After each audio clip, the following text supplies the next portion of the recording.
Hello प्रिय विद्यार्थियों, मैं हिमांशु वर्मा आप सभी लोगों का आपके अपने यूट्यूब चैनल एजुकेशन वर्ल्ड पर हार्दिक स्वागत करता हूं। जैसा कि आप सभी लोग थंबनेल में देख पा रहे हैं कि यह जो प्रैक्टिस सेट करने वाले हैं या जो वीडियो है यह हिंदी के प्रैक्टिस सेट पर आधारित रहेगा, जिसमें कि महत्वपूर्ण प्रश्नों का समावेशन किया है। महत्वपूर्ण प्रश्नों की श्रृंखला है या उत्तर प्रदेश पुलिस कांस्टेबल भर्ती 2024 के लिए स्पेशल है। यहाँ पर बहुत ही महत्वपूर्ण प्रश्न है जिनको हम लोग आज पढ़ेंगे, जिनका अध्ययन करेंगे और इनका अध्ययन हम लोग विस्तृत रूप से करेंगे। एक एक विकल्प को समझने का प्रयास करेंगे। आप लोग भी ध्यानपूर्वक कापी कलम लेकर बैठेंगे। जो भी प्रश्न आप लोगों को नहीं आ रहे हैं आप लोग उन्हें नोट करते रहेंगे और साथ ही साथ आप जो क्वेश्चन होगा उसका आंसर देने का प्रयास कीजिएगा और अपना स्व मूल्यांकन करने का प्रयत्न कीजिएगा कि आपने इन प्रश्नों में कितने प्रश्न सही किए हैं। इसमें कांस्टेबल आधारित ही प्रश्न पत्र है जिसमें 37 प्रश्नों को लिया है। यहाँ पर हम लोग पहले व्याकरण के प्रश्नों को भाग 1 में देखेंगे और उसके बाद जो हमारा गद्यांश बचेगा उस गद्यांश को हम लोग भाग 2 में देखेंगे। ठीक है, तो हम लोग इसको 2 पार्टों में पढ़ने का प्रयास करेंगे और आप लोग भी दूसरा पार्ट भी जरूर पढ़िएगा, वहाँ पर गद्यांश रहेगा। तो चलिए शुरुआत करते हैं हम लोग प्रैक्टिस की। प्रश्न नंबर 1, निम्नलिखित युग्मों में से कौन सा युग्म गलत है।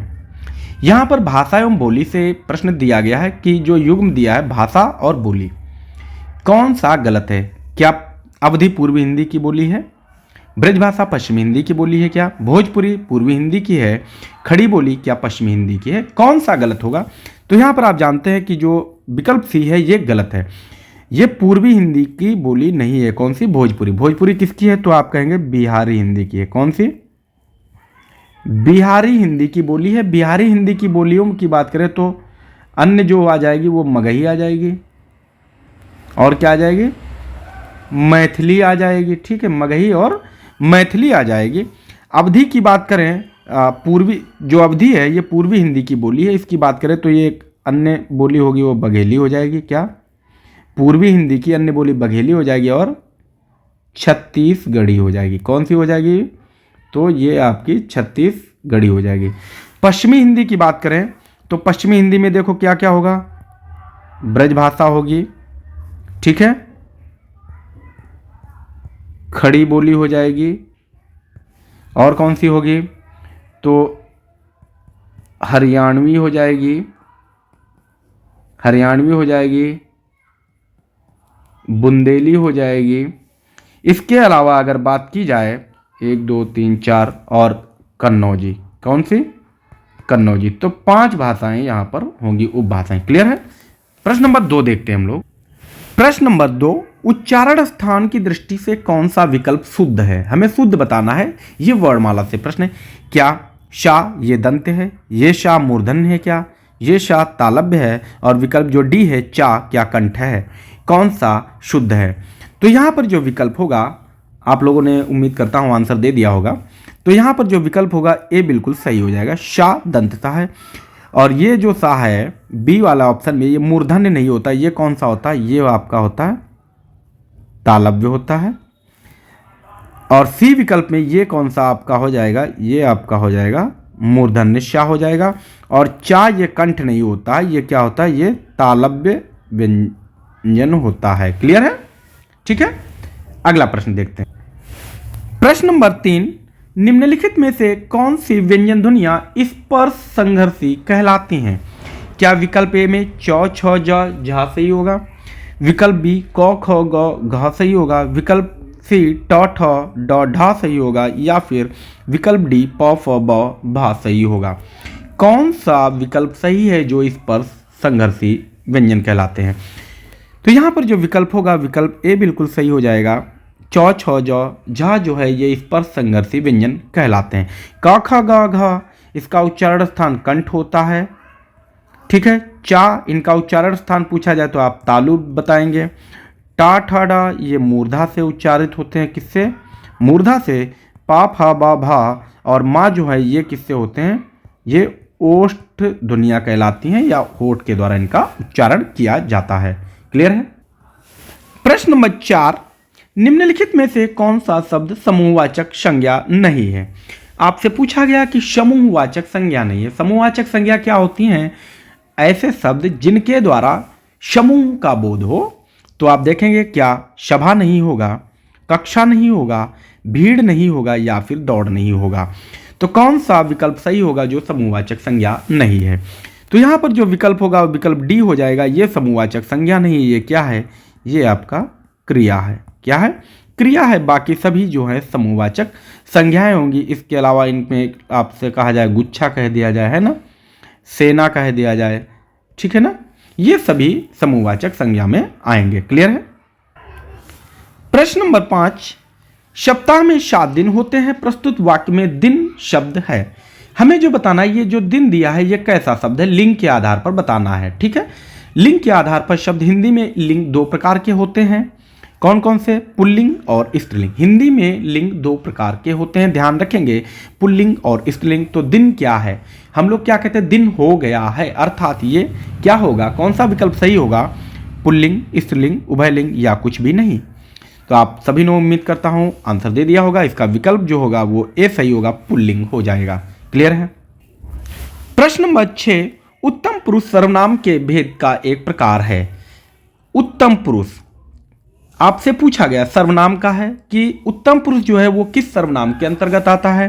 क्या निजवाचक में होगा, पुरुषवाचक में होगा, संबंधवाचक में या फिर निश्चयवाचक में। तो इसका कौन सा विकल्प सही होगा, आप लोगों ने उत्तर दिया होगा कि विकल्प बी इसका सही हो जाएगा। ये पुरुषवाचक का भेद है। पुरुषवाचक के 3 भेद होते हैं, कौन कौन से होते हैं, उत्तम पुरुषवाचक सर्वनाम, मध्यम पुरुषवाचक सर्वनाम और अन्य पुरुषवाचक सर्वनाम होते हैं। अगर आपसे पूछा जाए सर्वनाम, क्या पूछा जाए, सर्वनामों की संख्या पूछी जाए तो आप बताएंगे 6 होते हैं। कौन कौन से, तो आप देखेंगे यहां पर निजवाचक, निजवाचक सर्वनाम लगा लेंगे आप लोग, पुरुषवाचक सर्वनाम, संबंधवाचक सर्वनाम, संबंधवाचक सर्वनाम, निश्चयवाचक, निश्चयवाचक सर्वनाम। अगला जो होगा वो अनिश्चयवाचक सर्वनाम होगा, अनिश्चयवाचक सर्वनाम हो जाएगा। और अन्य जो होगा, अगला जो होगा वो हो जाएगा प्रश्नवाचक सर्वनाम। क्या, प्रश्नवाचक सर्वनाम। तो 6 भेद होते हैं सर्वनाम के। क्लियर है।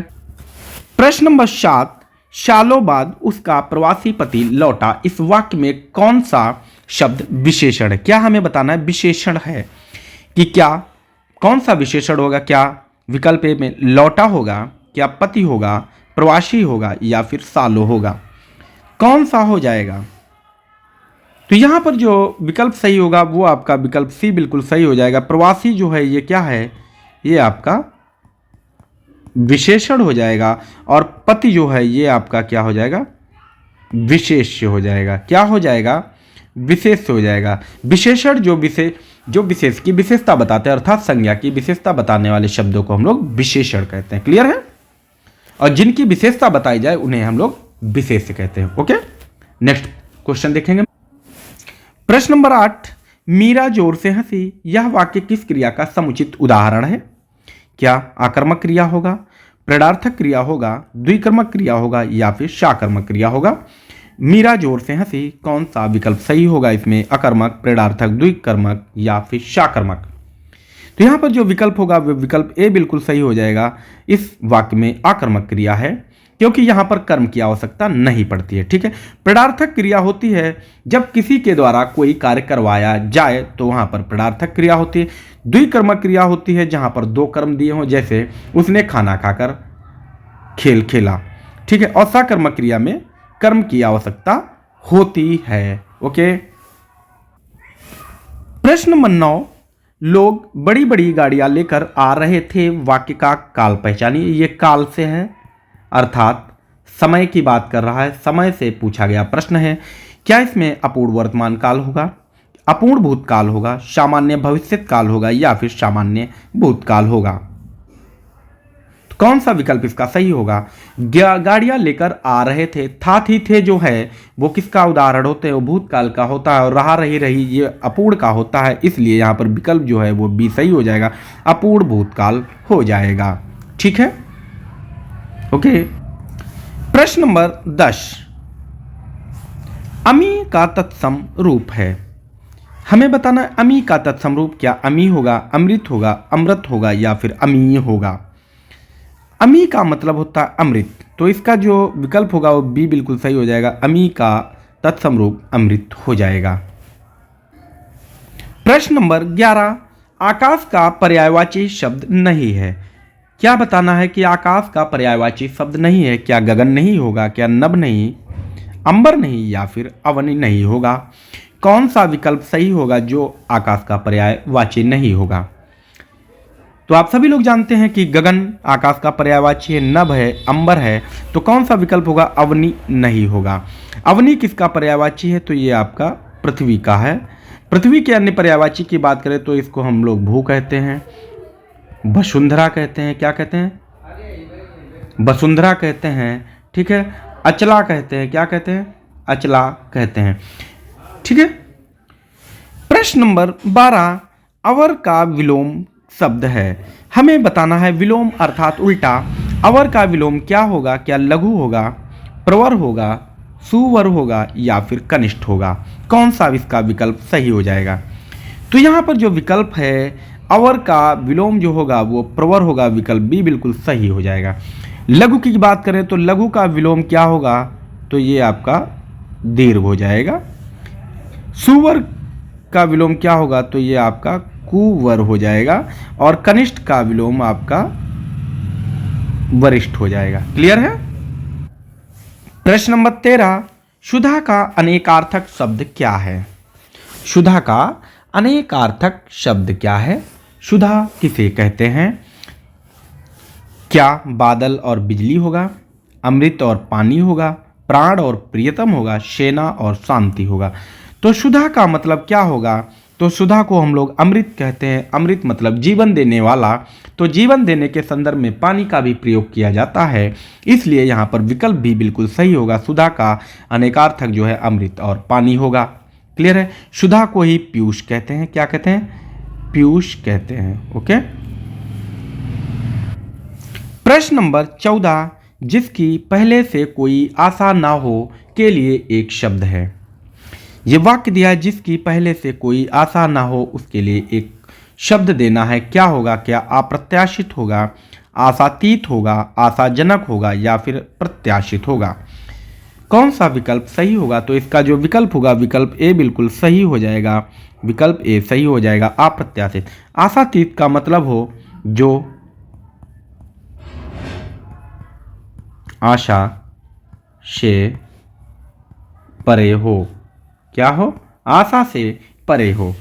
आशाजनक मतलब आशा की उम्मीद हो, आशा की उम्मीद करना, आशाजनक। ठीक है, या आशा की उम्मीद करना या आशा पूर्ण हो, आशा पूर्ण हो, जो आशा पूर्ण हो। प्रत्याशित का मतलब पहले से की गई आशा, पहले से की गई आशा को ही प्रत्याशित कहते हैं, की गई आशा को प्रत्याशित कहते हैं। क्लियर है? प्रश्न नंबर 15, सिर फिर जाना का अभिप्राय है। सिर फिर जाना का अभिप्राय है यानी कि ये मुहावरा है। क्या है ये? मुहावरा है, और इसका अर्थ बताना है। क्या चक्कर आ जाना है, बुद्धि ठिकाने में न रहना है, सरदर्द हो जाना या फिर पीछे मुड़कर देखने लगना। कौन सा इसका विकल्प सही होगा? ए बी सी डी में। तो इसका जो विकल्प सही होगा वो आपका विकल्प बी सही हो जाएगा, बुद्धि ठिकाने में ना रहना। क्लियर है? उम्मीद करता हूँ आप लोग बेहतर सीख पा रहे होंगे, समझ पा रहे होंगे, और यकीन मानिए बहुत ही महत्वपूर्ण प्रश्न है जो कि आपकी परीक्षाओं के लिए अति महत्वपूर्ण है, इसलिए आप लोग धैर्य से इन्हें देखते रहिए। आप लोगों से गुजारिश है आप लोग लाइक वाइक करते रहिए। अगर वीडियो अच्छा लग रहा है तो लाइक वाइक करते रहिए, शेयर वेयर करते रहिए अपने फ्रेंड्स को भी, और अगर अच्छे वीडियो लग रहे हैं तो आप लोग चैनल को सब्सक्राइब कर सकते हैं। Thank you. और आगे हम लोग फिर से देखते हैं अगला प्रश्न कि प्रश्न नंबर 16, काला अक्षर भैंस बराबर। ये एक लोकोक्ति है, अर्थात ये कहावत है, ये लोगों में प्रचलित उक्ति है। ठीक है, काला अक्षर भैंस बराबर क्या होगा? क्या पढ़ा लिखा ना होना, पढ़ा लिखा होना, विद्वान होना, या फिर मूर्खता करना? तो इसका कौन सा विकल्प सही हो जाएगा? तो यहाँ आप सभी लोग जानते हैं काला अक्षर भैंस बराबर का अर्थ होता है पढ़ा लिखा ना होना। विकल्प ए बिल्कुल सही हो जाएगा।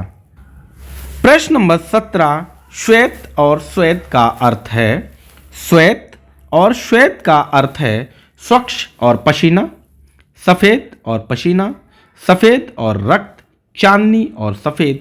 तो कौन सा इसका विकल्प सही होगा? ए बी सी डी में आप लोग बताएंगे। देखो यहाँ श्वेत का मतलब होता है सफेद, ठीक, आप सभी जानते होंगे। तो श्वेत का मतलब सफेद, यानी कि ये नहीं हो सकता और ये नहीं हो सकता। श्वेत का मतलब क्या होता है? तो श्वेत का मतलब क्या होता है? तो आप जानते हैं, इसको कहते हैं हम लोग पसीना। क्या कहते हैं? पसीना कहते हैं। तो सफेद और पसीना कहाँ पर दिया है? तो विकल्प बी बिल्कुल हमारा सही हो जाएगा। क्लियर है? प्रश्न नंबर 18, प्रश्न नंबर 18, धड़ाक में प्रत्यय है। प्रत्यय बताना है। प्रत्यय क्या होता है? प्रत्यय जो होते हैं वे शब्दों के मूल शब्द के बाद लगने वाले शब्दांश होते हैं। क्या होते हैं? शब्दांश होते हैं। यानी कि इसमें धड़ जो है वो धड़ जो है मूल शब्द है और आक जो है वो आपका क्या होगा? प्रत्यय होगा। तो कौन सा प्रत्यय लगा? आक प्रत्यय लगा, यानी कि विकल्प बी बिल्कुल सही हो जाएगा। ठीक है। प्रश्न नंबर 19, संख्या गमन का सही संधि विच्छेद है। यहां आपको संधि विच्छेद बताना है। जो शब्द लिखा है इसको तोड़ना है दो शब्दों में। क्या होगा? सखी धन आगमन होगा, सखी धन आगमन होगा, या सखी धन गमन होगा, या फिर सख्या धन गमन होगा। कौन सा विकल्प सही होगा? ए बी सी डी में। तो यहां पर जो विकल्प होगा वो आपका विकल्प ए बिल्कुल सही होगा। सखी भी और दोनों शब्दों का अर्थ भी निकले तो सखी और आगमन होगा, सख्यागमन होगा। और सख्यागमन में संधि अगर आपसे पूछ ली जाए, क्या संधि पूछी जाए, तो आप बताएंगे यड़ संधि है। यड़ स्वर संधि बताएंगे। क्या बताएंगे? यड़ स्वर संधि बताएंगे। बाकी विकल्प सभी गलत दिए हुए हैं। प्रश्न नंबर 20, देशभक्ति में कौन सा समास है? देशभक्ति में कौन सा समास है? यहां समास से प्रश्न है, आप सभी जानते हैं। अगर आपसे समास की संख्या पूछी जाए तो क्या बताएंगे? तो आप कहेंगे 6 समास। कौन कौन से होंगे? देखो, अव्यय भाव दिया है, तत्पुरुष दिया है, बहुब्रीहि दिया है, द्वंद्व दिया है। 2 भेद और बचे हैं। एक को हम लोग कहेंगे, 5वें को कहेंगे द्विगु समास। क्या कहेंगे? द्विगु समास कहेंगे। और 6ठे को हम लोग कहेंगे कर्म धारय समास कहेंगे। तो समासों की संख्या अगर पूछी जाए तो 6 बताएंगे। देशभक्ति यानी कि इसको हम कैसे, इसका विग्रह क्या होगा? देश के लिए भक्ति। ठीक है, देश के लिए भक्ति। के लिए क्या है? ये कारक है। क्या है? कारक है। जहां पर कारक चिन्हों का लोप होता है, लगे होते हैं, उनके हम कहते हैं तत्पुरुष समास। इस कारण से ये विकल्प भी आपका बिल्कुल सही हो जाएगा, इसमें तत्पुरुष समास हो जाएगा। क्लियर है? प्रश्न नंबर 21, निम्न में से मिश्रित वाक्य है। मिश्रित वाक्य आपसे पूछा गया है। क्या विकल्प ए वर्षा हो रही है, विकल्प बी मैं पढ़ता हूं और वह खेलता है, विकल्प सी सुधीर पढ़ता है, या विकल्प डी मैंने सुना है कि नीना पास हो गई। कौन सा विकल्प सही होगा? देखो, वाक्य की बात करें तो वाक्य जो है वो 3 प्रकार के होते हैं। कौन कौन से? सरल वाक्य। क्या होता है? सरल वाक्य, या इसी को साधारण वाक्य कहते हैं। एक को कहते हैं हम लोग मिश्रित वाक्य। क्या कहते हैं? मिश्रित वाक्य। और एक को कहते हैं हम लोग संयुक्त वाक्य। ठीक है, संयुक्त वाक्य। 3 प्रकार के वाक्य होते हैं। तो यहां पर हमसे पूछा गया मिश्रित वाक्य। मिश्रित वाक्य जो एक दूसरे पर आधारित हो, डिपेंड हो, उसे हम क्या कहते हैं? मिश्रित वाक्य कहते हैं। तो यहां पर जो विकल्प डी है वो बिल्कुल सही हो जाएगा। मैंने सुना है कि नीना पास हो गई। विकल्प ए जो है ये आपका सरल वाक्य का है और विकल्प सी भी सरल वाक्य है, परंतु जो विकल्प बी दिया है ये आपका संयुक्त वाक्य है। ठीक है, वाक्य को बेहतर समझने के लिए हमारे विस्तृत वीडियो को आप देख सकते हैं। वाक्य का क्लियर है, पढ़ा हुआ है, आप चेक कर सकते हैं। प्रश्न नंबर 22, निम्नलिखित में से शुद्ध वाक्य का चयन कीजिए। यहां पर वाक्य संबंधी त्रुटि को हमें देखना है कि कौन सा वाक्य सही है। विकल्प ए, कृपया करके खुले पैसे दें, क्या यह सही है? कृपया खुले पैसे देने की दया करें, क्या यह भी सही होगा? कृपया खुले पैसे दें, कि यह सही होगा? या फिर कृपया करके खुले पैसे देने की कृपा करें? विकल्प डी कौन सा सही होगा ए बी सी डी में? तो आप लोगों ने उम्मीद करता हूं आंसर दे दिया होगा। इसका जो विकल्प होगा वो विकल्प सी बिल्कुल सही हो जाएगा, कृपया खुले पैसे दें। यहां देखो, कृपया करके खुले पैसे दें, अर्थात करके जो है ये गलत हो गया है। कृपया खुले पैसे देने की दया करें नहीं होगा। ठीक है, दया नहीं, ओके, देने का कष्ट करें। कृपया करके खुले पैसे देने की कृपा करें, यहां पर भी कृपा आ गया और कृपया पहले लगा है, पुनरुक्ति हो गई, इसलिए ये गलत होगा। विकल्प हमारा सी बिल्कुल सही हो जाएगा। प्रश्न नंबर 23, निम्नलिखित में से शुद्ध वर्तनी वाला शब्द कौन सा है? हमें बताना है शुद्ध शब्द, यानी कि वर्तनी शुद्धि से है। क्या उत्तरदायी विकल्प ए सही लिखा है? क्या विकल्प सी उत्तरदायी सही लिखा है? उत्तरदायी विकल्प बी सही, या फिर विकल्प डी उत्तरदायी सही लिखा है? कौन सा विकल्प सही है, यहां पर आप लोग आंसर करेंगे। तो यहां पर जो विकल्प दिया है, विकल्प यहाँ बी ऊपर नीचे हो गया है, तो विकल्प बी आपका बिल्कुल सही होगा, उत्तरदायी हो जाएगा। क्लियर है? अगला प्रश्न देखते हैं हम लोग। भाई आप लोग चैनल को सब्सक्राइब करते रहिए, लाइक वाइक करते रहिए वीडियोस को, और शेयर करते रहिए, ताकि आपके सभी भाई बंधुओं का भी कल्याण होता रहे, उनको भी बेहतर वीडियोस मिलती रहें। प्रश्न नंबर 24, किस छंद में 26 मात्राएं होती हैं तथा 14-12 पर यति होती है? 14-12 पर यति और मात्राएं 26 होती हैं। ये आपका छंद से है। छंद के आपको वीडियो मिलेगी, बहुत जल्द हम वीडियो लाने वाले हैं छंद पर। तो कौन सा हो जाएगा? क्या विकल्प ए वीर छंद, विकल्प बी सोरठा, विकल्प सी गीतिका, या फिर छप्पय? कौन सा हो जाएगा? आप लोग आंसर कीजिए जल्दी जल्दी। तो इसका जो विकल्प हो जाएगा वो विकल्प सी हो जाएगा, गीतिका। गीतिका जो है 26 मात्राओं का छंद है और इसमें 14-12 पर यति होती है। वीर छंद की बात करें तो वीर छंद जो है उसे आल्हा छंद को वीर छंद कहा जाता है। क्या कहा जाता है? आल्हा छंद को वीर छंद कहा जाता है। इसमें 31 मात्राएं होती हैं, 16 और 15 पर यति होती है। सोरठा की बात करें, यह दोहा का उल्टा होता है, दोहा का उल्टा। ठीक है, दोहा का उल्टा होता है। ठीक है, इसमें 24 मात्राएं होती हैं, 11-13 मात्राएं होती हैं, 11 और 13। ठीक है, छप्पय की बात करें तो छप्पय जो है, छप्पय क्या है? ये संयुक्त मात्रिक छंद है। क्या है? संयुक्त मात्रिक छंद है। इसमें 6 चरण होते हैं। कितने? 6 चरण होते हैं। ठीक है, होते हैं। 4 चरणों में 24 मात्राएं तथा लास्ट के 2 चरणों में 26 या फिर 28 मात्राएं होती हैं। ठीक है, कितनी? 26 या 28 मात्राएं होती हैं, ये आप लोग ध्यान रखेंगे। ठीक है, और ये जो है ये रोला प्लस उल्लाला से मिलकर बना होता है। क्या? उल्लाला से मिलकर बना होता है। रोला और उल्लाला से मिलकर बना होता है, आप लोग याद रखेंगे छप्पय को। क्लियर है? प्रश्न नंबर 25, सोहते ओढ़े पीत पट श्याम शलोने गात मनोनील मणि शैल पर आतप प्रयो प्रभात। इन लाइनों में प्रस्तुत पंक्तियों में कौन सा अलंकार है? हमें अलंकार बताना है। क्या अनुप्रास अलंकार होगा? क्या रूपक अलंकार होगा? उपमा अलंकार होगा? या फिर उत्प्रेक्षा अलंकार होगा? कौन सा यहाँ पर विकल्प सही होगा ए बी सी डी में? तो यहाँ पर विकल्प डी बिल्कुल सही होगा, उत्प्रेक्षा अलंकार। उत्प्रेक्षा अलंकार की जो पहचान होती वो क्या होती? जनु जानहु, मनु, मानहु, मनौ। ठीक है, तो ये जहाँ पर वाचक शब्द यहाँ देखो मनव आया है तो इसलिए यहाँ पर उत्प्रेक्षय अलंकार है। उपमा की बात करें तो यहाँ क्या होगा, शम अगर शब्द आ जाए, सी आ जाए, सम सी सरिस सरिस से, ये वाचक शब्द आ जाए तो वहाँ पर उपमा अलंकार होगा। रूपक में जो है भेद रहित आरोप होता है और अनुप्रास में वर्णों की आवृत्ति होती है। उम्मीद करता हूँ आप सभी लोगों ने बेहतर समझ लिया होगा। देखते हैं हम लोग अगला प्रश्न। प्रश्न नंबर 26, निम्नलिखित में से कौन सा ज्ञानाश्रयी शाखा के कवि हैं?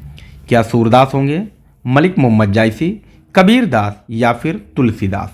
कौन हो जाएगा ABCD में?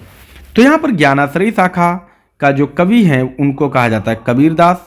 कौन? ज्ञानाश्रयी शाखा के जो कवि हैं, प्रमुख कवि हैं, वो कबीर दास हैं। इसी को हम लोग ज्ञानाश्रयी शाखा को ही हम लोग क्या कहते हैं, संत काव्य कहते हैं। सूरदास जो है ये कृष्ण काव्य के प्रमुख कवि हैं। कृष्ण काव्य को ही कृष्णाश्रयी शाखा कहा जाता है। मलिक मोहम्मद जायसी की बात करें तो ये सूफी काव्य के प्रमुख कवि हैं। सूफी काव्य को ही प्रेमाश्रयी कहा जाता है। क्या कहा जाता है? प्रेमाश्रयी शाखा। और तुलसीदास ये राम काव्य के प्रमुख कवि हैं और राम काव्य को ही रामाश्रयी शाखा कहा जाता है। क्लियर है? अगला प्रश्न देखते हैं। प्रश्न नंबर 27, सदल मिश्र की रचना है। यहाँ रचनाओं से संबंधित प्रश्न है कि हमें बताना है सदल मिश्र की रचना कौन सी है। क्या प्रेम सागर है, नाचकेतोपाख्यान है, गोरा बादल की कथा है या फिर रानी केतकी की कहानी है? कौन सा विकल्प सही हो जाएगा? तो यहाँ पर जो विकल्प होगा वो विकल्प भी बिल्कुल सही हो जाएगा, नाचकेतोपाख्यान ये सदल मिश्र की रचना है। प्रेम सागर की बात करें तो प्रेम सागर जो है ये लल्लू लाल की रचना है। गोरा बादल की कथा ये आपके जटमल साहब की रचना है और रानी केतकी की कहानी इंसा अल्लाह खां की है। किसकी है? इंसा अल्लाह खां की रचना है। खां की रचना है। क्लियर है? उम्मीद करता हूँ आप सभी लोगों ने इसे बेहतर समझ लिया होगा। ठीक है, तो इस वीडियो में हम लोग 27 प्रश्नों को देखा हम लोगों ने और जो सेकंड पार्ट आएगा, क्या द्वितीय भाग में हम लोग देखेंगे, क्या देखेंगे द्वितीय भाग में हम लोग देखेंगे, आप देख पा रहे होंगे कि द्वितीय भाग के लिए हम लोगों के पास जो ये गद्यांश हो जाएगा। क्या द्वितीय भाग में आप लोग यहाँ गद्यांश को देख पा रहे होंगे, ये गद्यांश हम लोग पढ़ेंगे और इसी गद्यांश पर आधारित हम लोगों जो है इन प्रश्नों को करने का प्रयास करेंगे। आप लोग कर पाए तो आप लोग इसका स्क्रीनशॉट लेके कर सकते हैं। ठीक है, और इसमें कुल 37 प्रश्न है। वीडियो लंबा हो जाएगा इसलिए यहाँ पर इतना ही रखेंगे। ठीक है, तो उम्मीद करता हूँ आप लोगों को बेहतर समझ में आया होगा। ठीक है, उम्मीद करता हूँ आप लोगों को बेहतर समझ में आया होगा और बेहतर वीडियो पाने के लिए हमारे चैनल को सब्सक्राइब करें। वीडियो अच्छे अगर लगे हैं तो आप लोग लाइक वाइक करते रहिए और अपने दोस्तों को शेयर करते रहिए। अगर आप लोगों ने पूरा वीडियो पढ़ा है तो आप शेयर करते रहिए और चैनल को सब्सक्राइब कर लीजिए ताकि आने वाली हर एक वीडियो आपको मिलती रहे और इम्पॉर्टेंट सभी वीडियोज़ आपको इम्पॉर्टेंट मिलेंगी। इम्पॉर्टेंट कंटेंट ही लाएंगे जो आपकी परीक्षाओं के लिए अति महत्वपूर्ण होगा। Thanks for watching. आप लोग अध्ययन करते रहिए, जोर शोर से अध्ययन करते रहिए, घर पे स्वस्थ रहें, मस्त रहें एकदम। और मैं बस मेरी यही प्रार्थना है कि आप लोग बहुत जल्दी से जल्दी अपनी सफलता को प्राप्त करें। Thanks for watching video. मिलते हैं अगले वीडियो में, तब तक के लिए टेक केयर, बाय बाय।